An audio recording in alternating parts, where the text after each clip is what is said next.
ناوی خوای گەورە میێرەبان ئامادە بووان ێژە میوانانی بەڕێز ئەم کاتەتان باش. بەختەوەرم کە ئەمڕۆ لەگەڵێوە بەشدارم لە ئاهەنگی دەرچوان و ڕاهێنراوانی ئەنجومەنی باڵای کوردستان بۆ پسپۆرە پزیشکیەکان. پیرۆزبایەکی گەرم لە گشت دەرچوان و ڕاهێنراوان دەکەم و هیوای سەرکەوتن و پێشکەوتنی زیاترتان بۆ دەخوازم. دەستخۆشی لە ئەنجومەنی باڵای کوردستان بۆ پسپۆریە پزیشکەکان دەکەم کە وەک دەستگایەکی فێرکاری و ڕاهێنان لە بواری پزیشکی کار دەکات لە پێناو پەرەپێدانی خوێندن و پسپوری و پیشەی پزیشکی و ئەنجامدانی توێژینەوە و کارکردن بۆ بەدەستهێنانی متمانەی نەوەندە پزیشکیە نێودەوڵەتیەکان. هەروەها دەستخۆشی لە توێژەرە بەڕێزەکان دەکەم بۆ ئەو توێژینەوە گرنگانەی لە بواری پزیشکی و تەندروستیدا ئەنجامیانداوە و ئەمڕۆ کورتەیەکیان خستە ڕوو.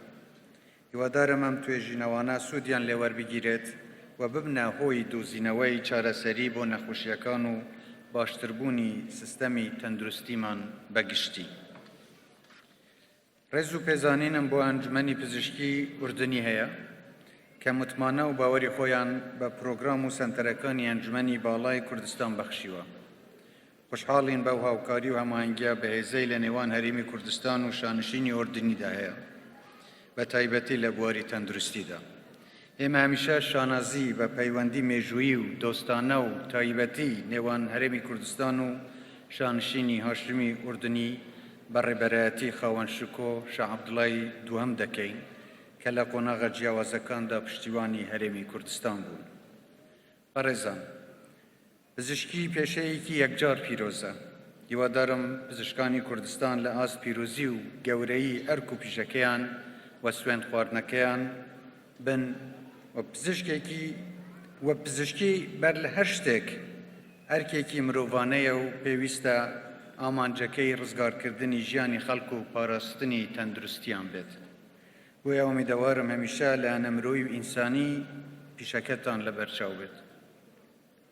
بێگومان فێربوون کۆتایی نایەت، چونکە پرۆسەیەکی بەردەوامە و مرۆڤ بەگشتی و لە قۆناغە جیاوازەکانی ژیاندا پێویستە بەردەوام بێت لە هەوڵی گەڕان بە دوای زانست و زانیاری و فێربووندا.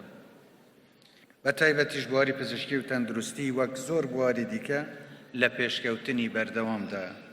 بۆیە دەبێ ئێوەش هەمیشە لە هەوڵی بەردەوام و بێوچاندا بن لە پێناو بەدەستهێنانی زانیاری نوێ و ئەنجامدانی توێژینەوەی گرنگ و زانستی بۆ ئەوەی بتوانن زیاتر خزمەتی خەڵک و کۆمەڵگەی خۆتان و مرۆڤایەتی بەگشتی بکەن.